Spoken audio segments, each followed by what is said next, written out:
Good afternoon. My name is Rodney Archebelle. I'm the Regional Facilities Safety and Environmental Health Director.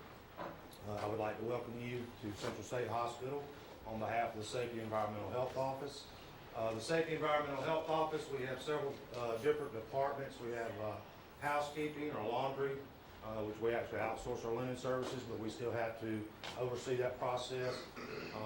We have our own sanitation department, our own pest control department.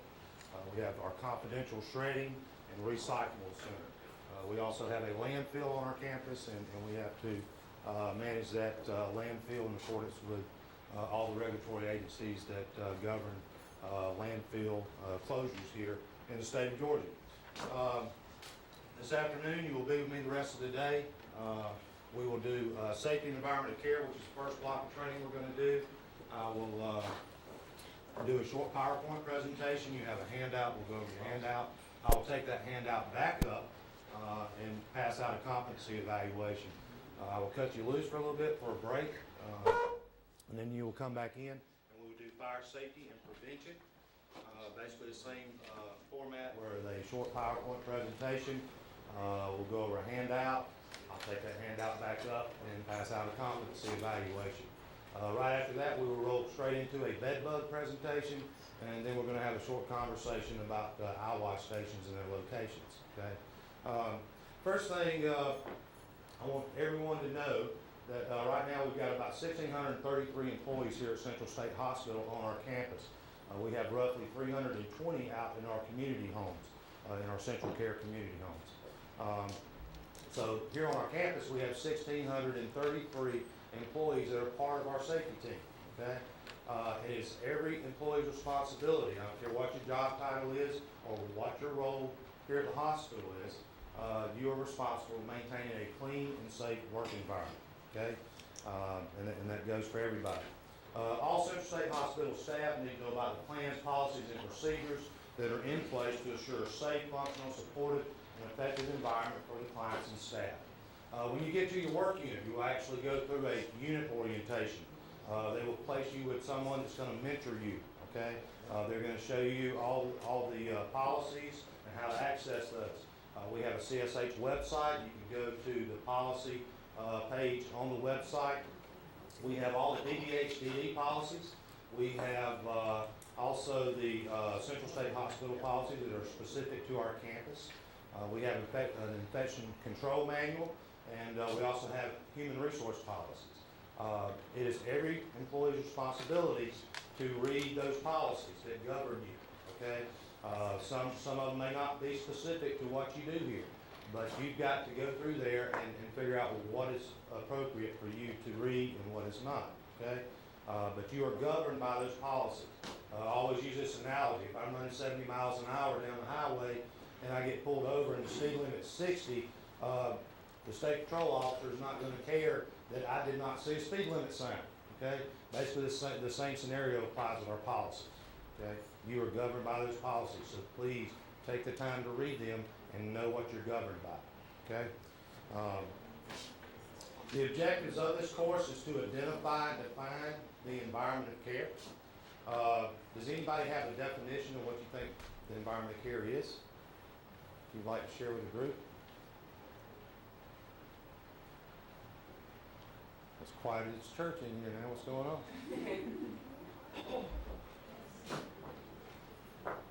Okay, I'll always use this analogy, okay? It's hot outside today.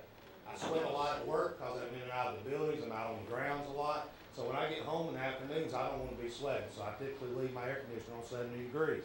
So when I get home, it's nice and cool in my home. I make sure that my home is clean, okay?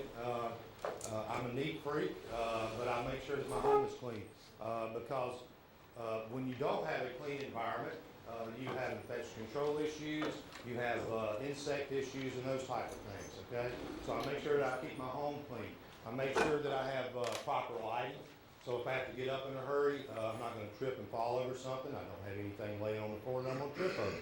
If I spill some water in my kitchen, I'm going to clean it up because if I forget to clean it up, excuse me, if I forget to clean it up, I might go back in there later to get something out of the refrigerator and slip and fall in it, okay?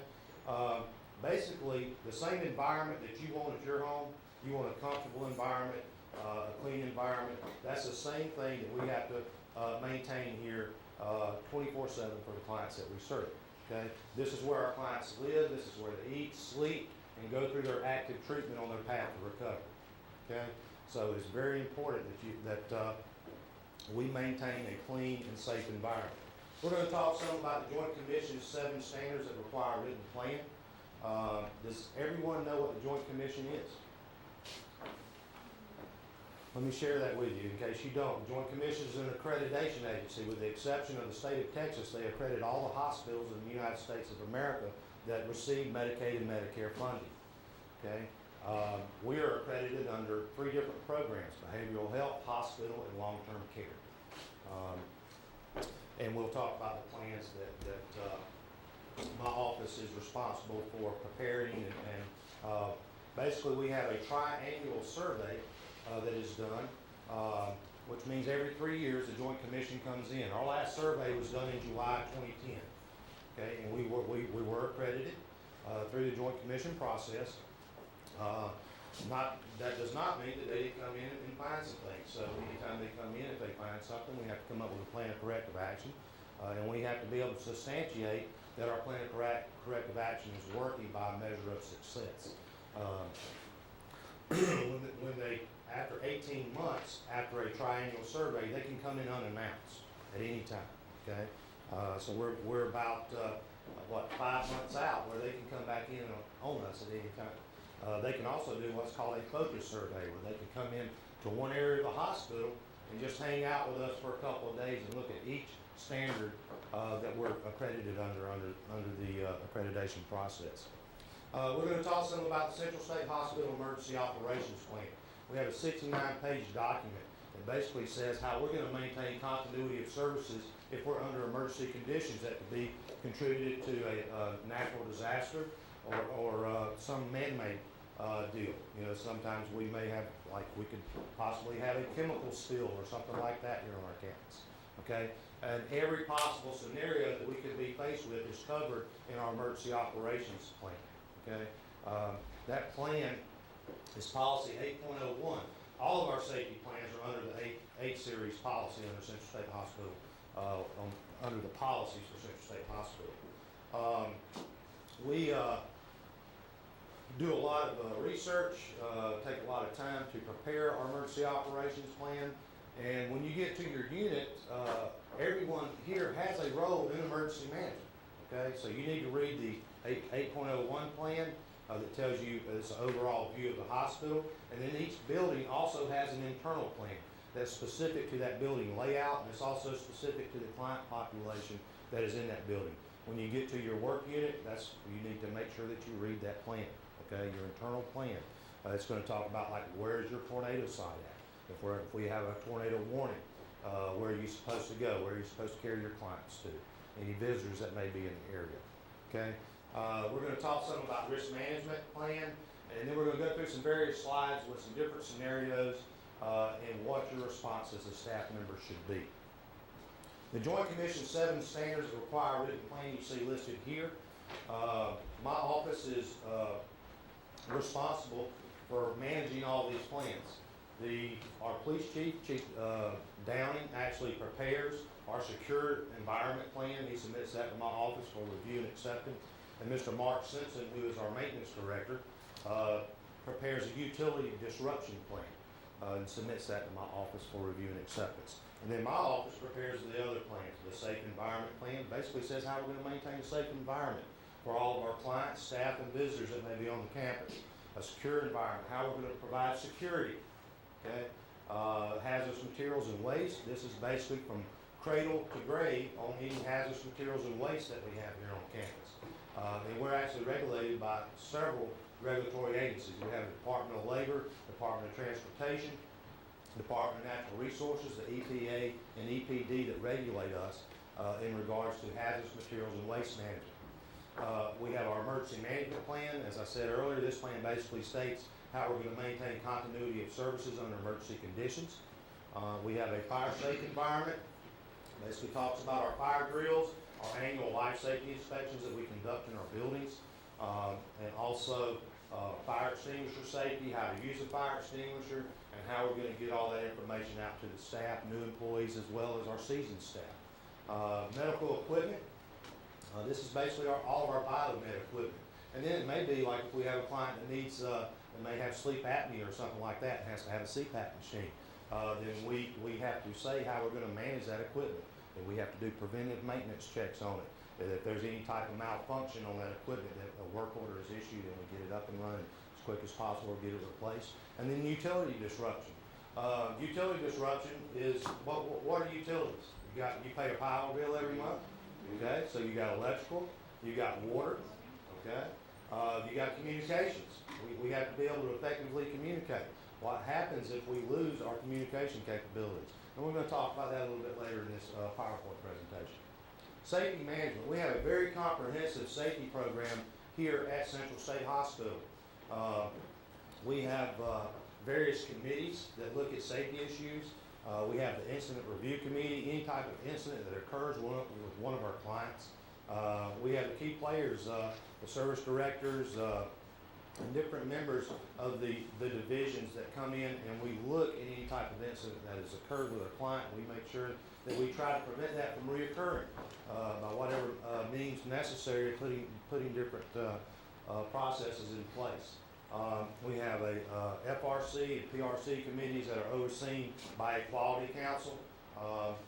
We also have what's called an environmental care function team. I chair this committee. It's a multidisciplinary group. We have medical doctors, nurses. We have division representatives from every division out here. We have a housekeeping director or laundry director serves on this committee. And we basically look at all of the different standards that we're governed by the Joint Commission.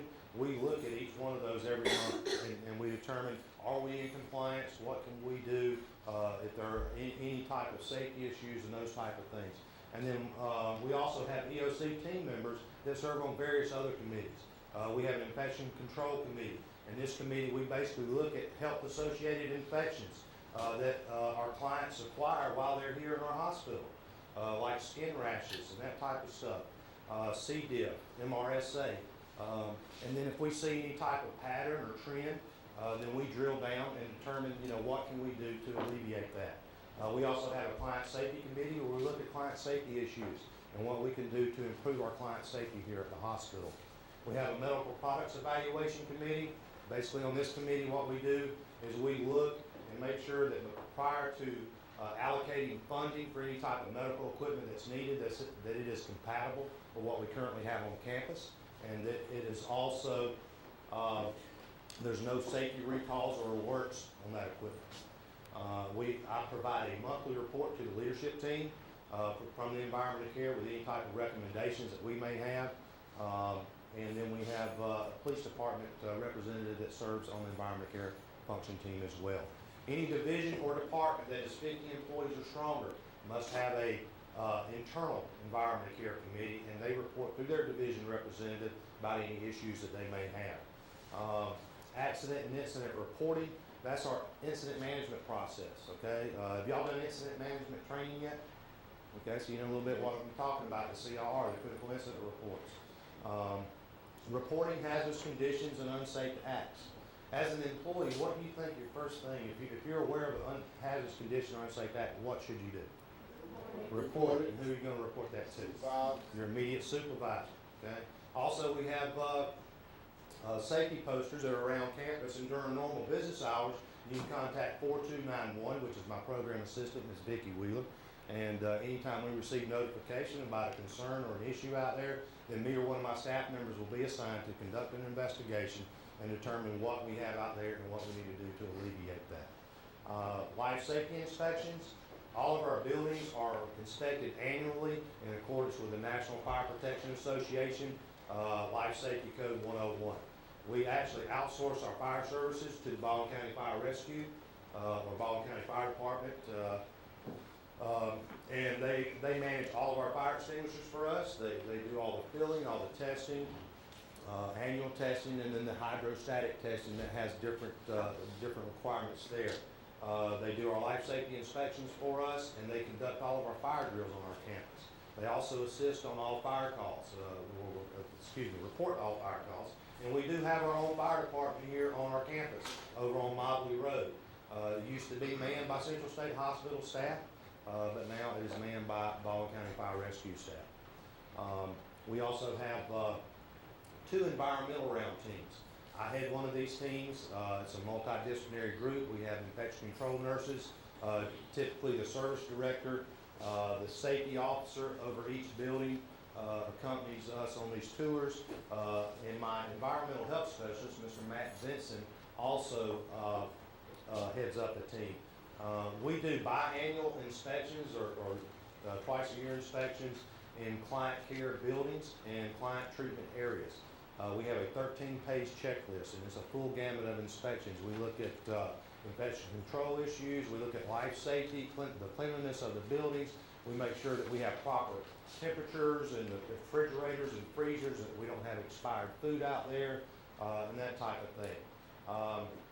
Workplace violence, we're going to talk about that a little bit later in the program. And since we are accredited by the Joint Commission, we have to undertake what's called performance improvement programs or performance improvement initiatives. Currently, we have 6 PIT teams or performance improvement teams that are working with a consultant that we currently have by the name of Dr. Singh and his colleagues have suggested 6 areas that we need to improve on. So we have PIT teams that are looking at ways to really make an impact. Normally with PIT projects, it takes 2 to 3 years to see results. The Central State Hospital Police Department is a fully certified law enforcement agency with the same power and privilege as the sheriff of the respective county. Okay, so Bill Massey is our sheriff here in Baldwin County. So basically what that means is our police force out here, if you run a stop sign, they can pull you over and give you a ticket. If you park improperly, they can issue you a ticket. Run a red light, they can issue you a ticket. Okay. Please make sure as you're changing shifts and those type of things that you do not park illegally. If you have to go into a building and sign in, then you need to go ahead and find you a parking spot. Do not ever leave your car unattended and running. Okay? We have Department of Correction inmates that are on our campus that do grounds keeping for us. We also have some clients that sometimes may be able to get out of the building, and if they do, we do not want them getting in a car and driving away from us, okay? So it's very important, and that is a state and Central State Hospital policy that you are not to leave any car unsecured on our campus, okay? The department employs 18 certified police officers, 3 communications officers, 12 forensic corporals, 8 part-time officers, and administrative personnel. Some of their functions, they monitor our simplex fire alarm panel. All of our buildings are hooked up with a centralized panel in each building that reports to our police department dispatch, okay?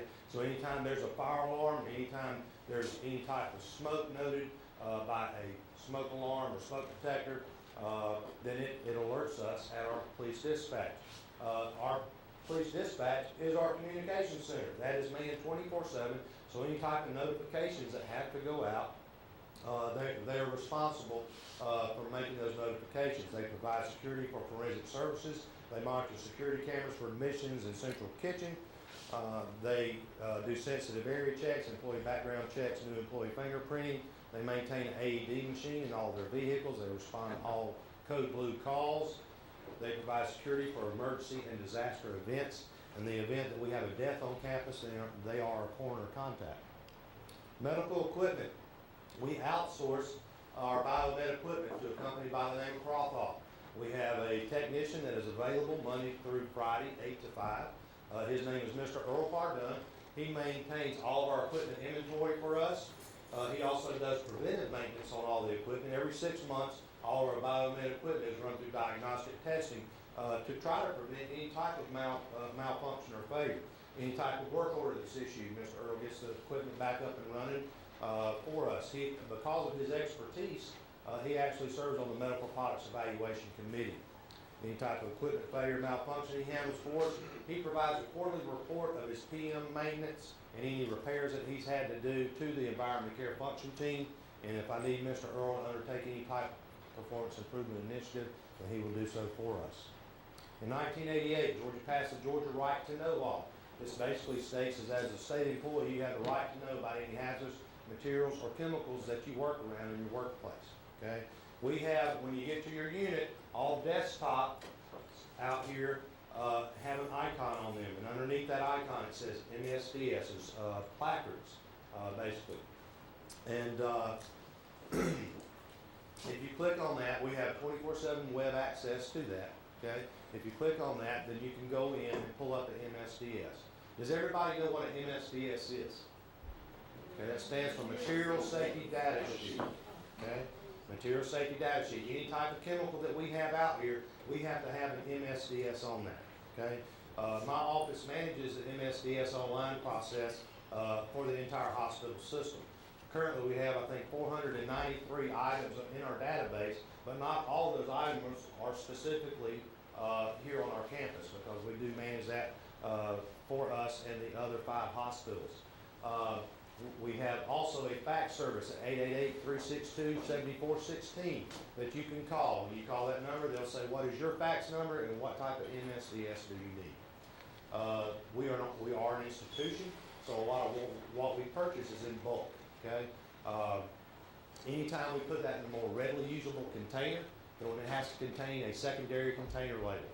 Okay. And there's some criteria, some federal criteria that has to be on there. Okay. If you ever have the need to have any chemicals mixed, don't go mixing chemicals yourself. You need to find a housekeeper that's in your work area, and they go through some extensive training with chemical mixing and all that good stuff, and they will be more than happy to hook you up if you need some type of chemicals in your work area. And biomedical waste handling, we'll talk about on this slide right here. Does everybody know what a sharps is? All your needles, all that kind of stuff. All sharps go in impervious containers. Infectious waste go in red bags. Red bags and impervious containers go in red plastic lined cardboard boxes, which are located inside red lock boxes, which are typically outside of every building, and they're normally on the loading dock of every building. And then contents of the red boxes are transported to the medical waste trailer that is located in a secured area on our campus. We typically generate about 3,500 pounds of biohazard waste here a month. In accordance with the Joint Commission standards and elements of performance, we have to conduct what's called an HVA, or Hazard Vulnerability Analysis, and this is an annual assessment.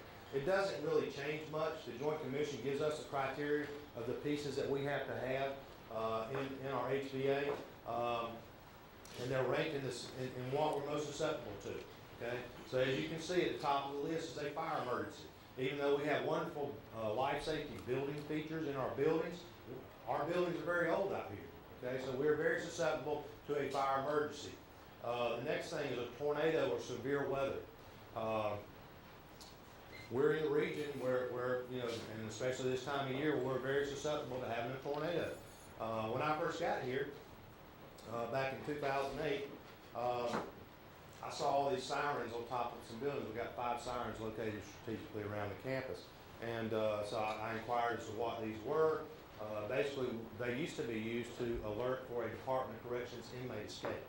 When I found out what the protocol for DOC was in regards to notifying Central State Hospital, it typically took them about 4 hours to be able to even notify us that there was an inmate escape. So I advocated, and now we use those for early notification device for tornado warning. Okay, we test those every Friday after. Not every Friday. The first Friday of every month, we test those at 5 o'clock, unless it's inclement weather. Any other time you hear that the sirens go off and they're unmistakable when you hear them, then that means we're under tornado warning, and you need to go to your designated tornado shelter that's in your building. Okay. Pandemic, influenza, or bioterrorism attack.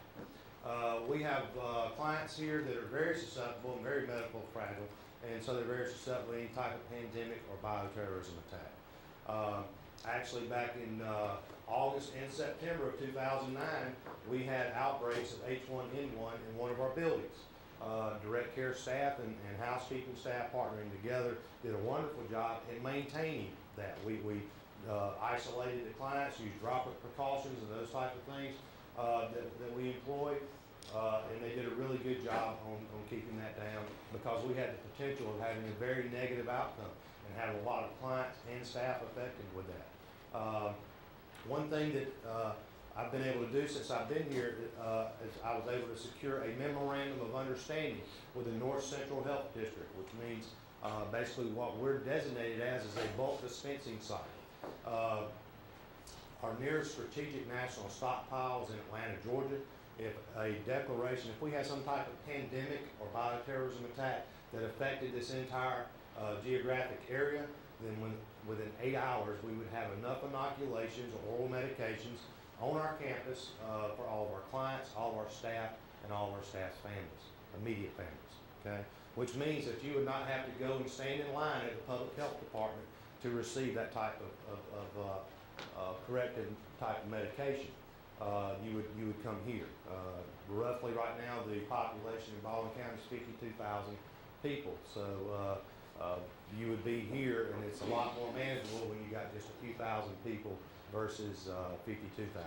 Okay, so that's a good thing for you as an employee. Weather, extreme heat or cold. We don't get a lot of cold weather here in Georgia. Typically, maybe 2 to 3 weeks. We do sometimes get a little wintry mix and that type of thing. We had some back in January of this year. And we had a lot of people that did not come to work. They couldn't get out of the driveways. But the thing is we're not Baldwin High School. We don't get snow days. We're not Burger King. We can't close because there's some snow on the ground. We're 24/7, 365. If you can come to work, we need you to be here, okay, and do what you do. Extreme heat. Hey, it's been really, really hot. The thing is with extreme heat, heat-type injuries are preventable.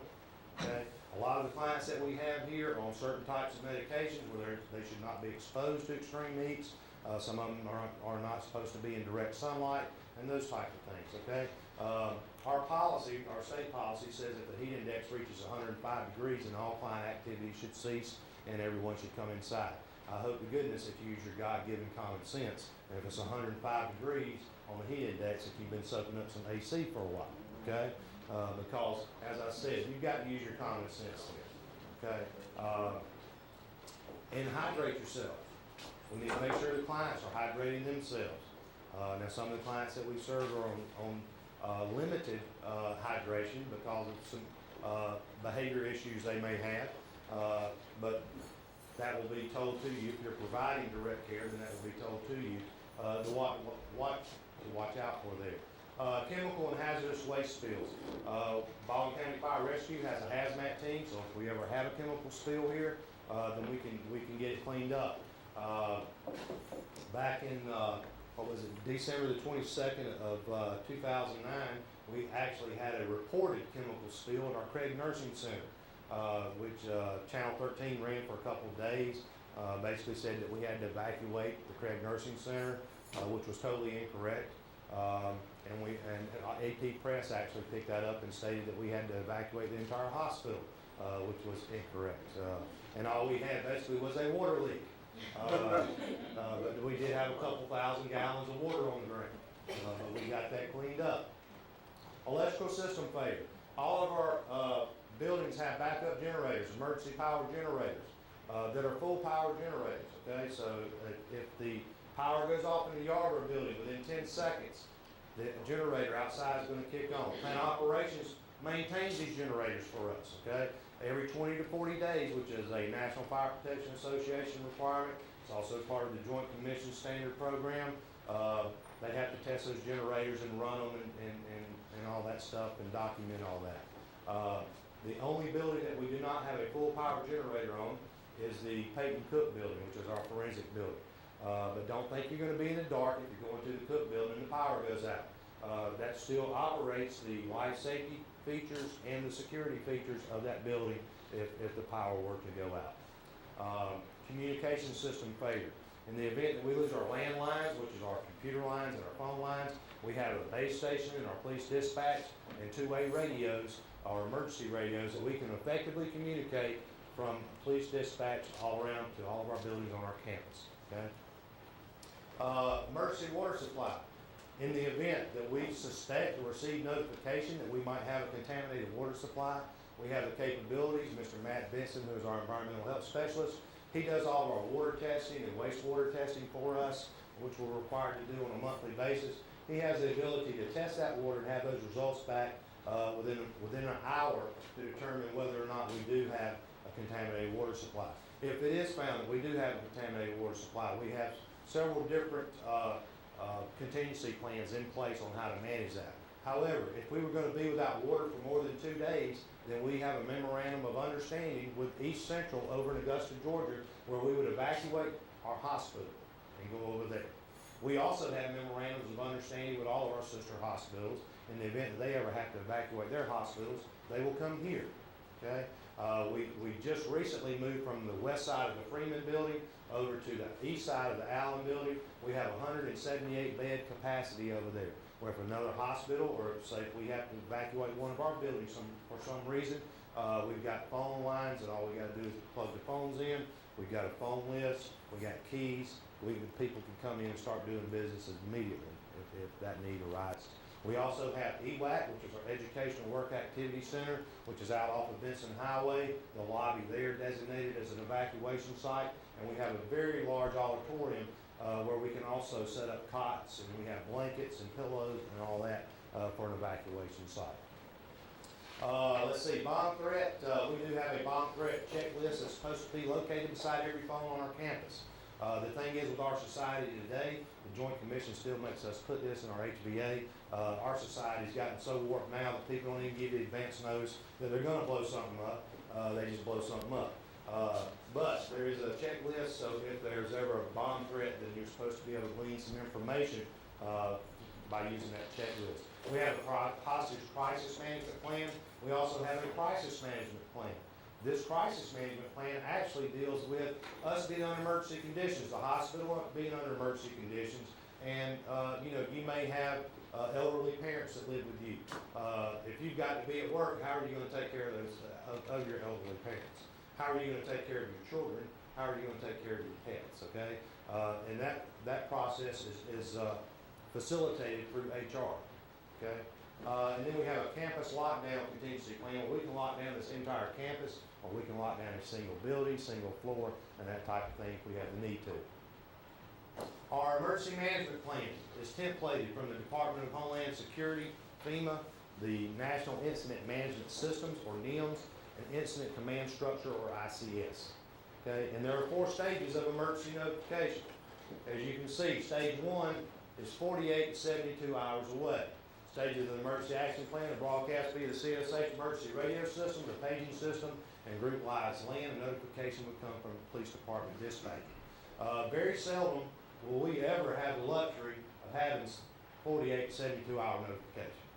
Okay, Savannah, Hurricane Emily. How many of y'all watched Hurricane Emily, or excuse me, Tropical Storm Emily, a couple of weeks ago?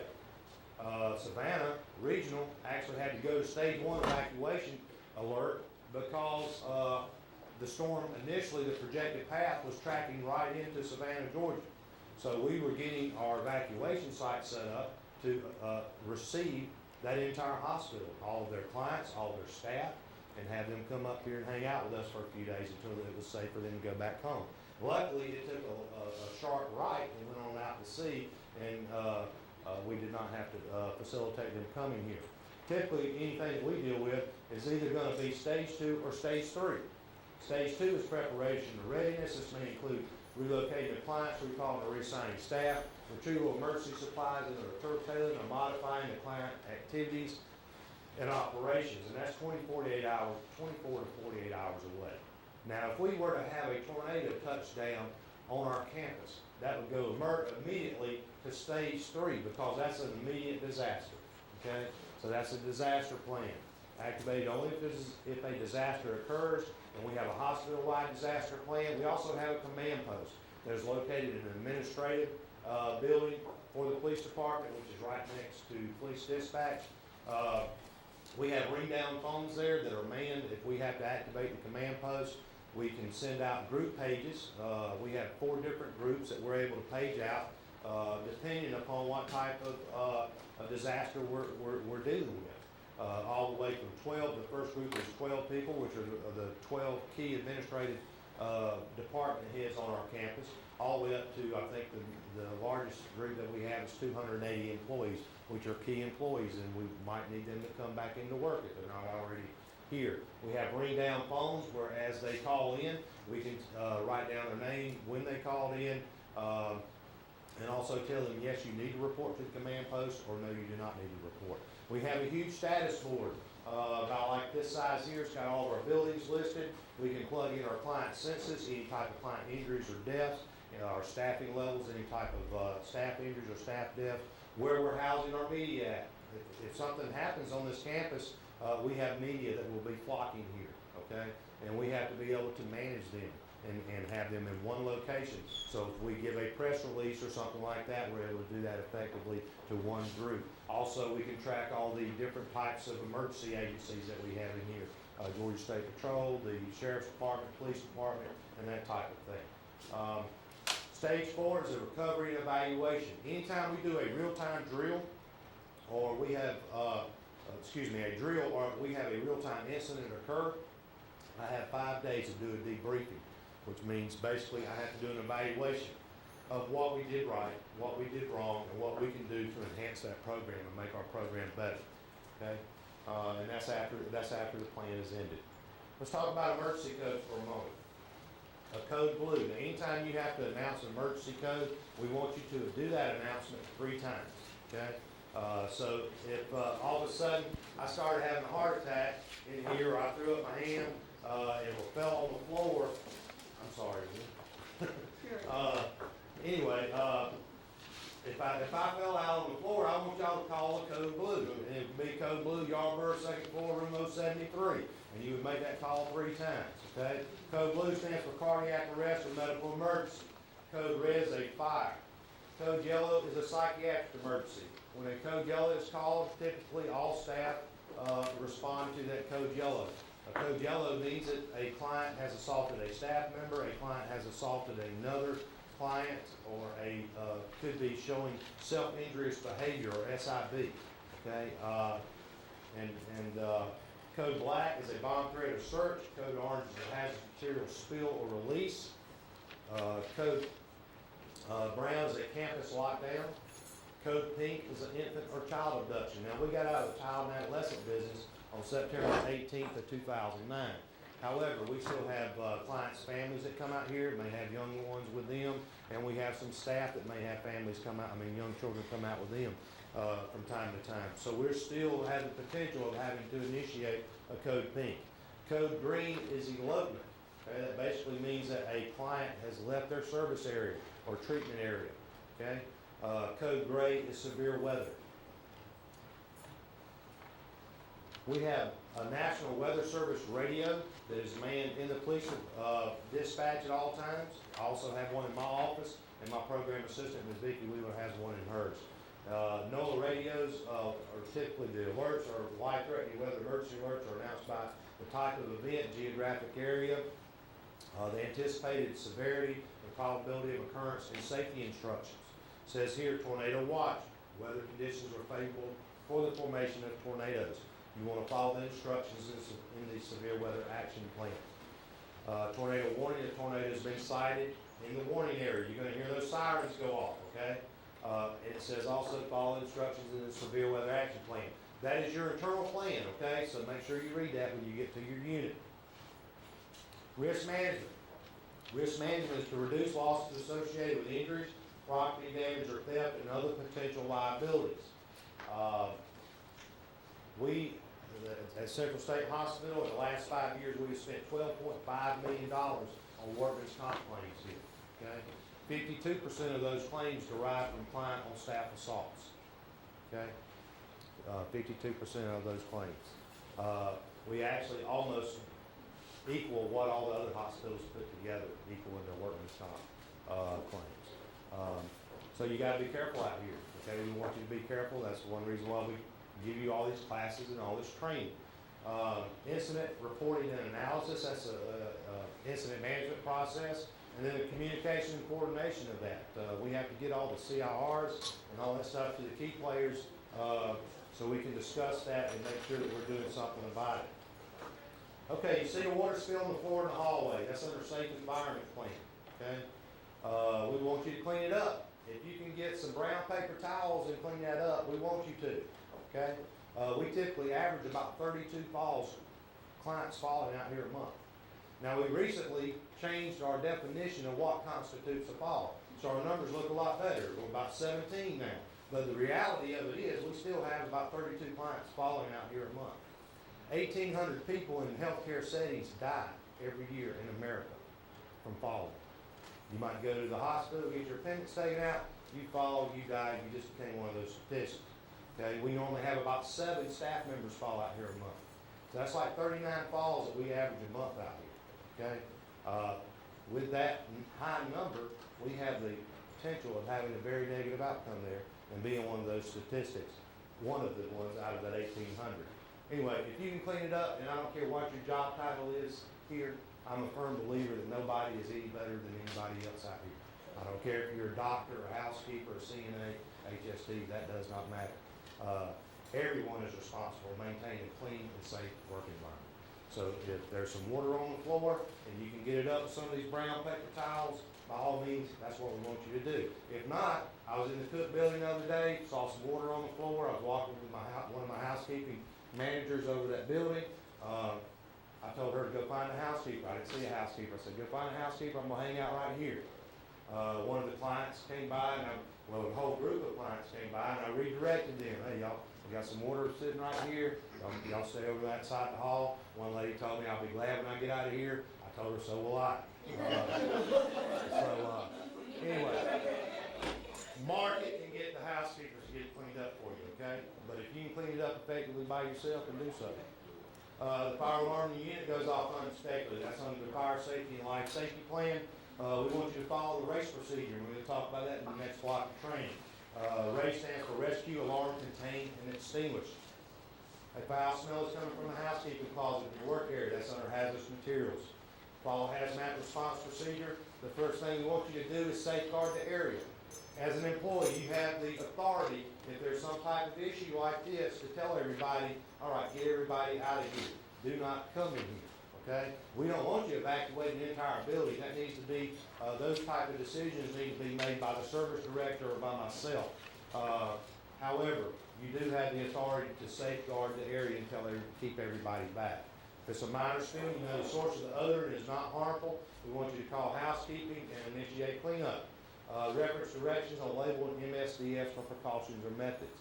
Why is it important to reference that prior to undertaking any type of cleanup?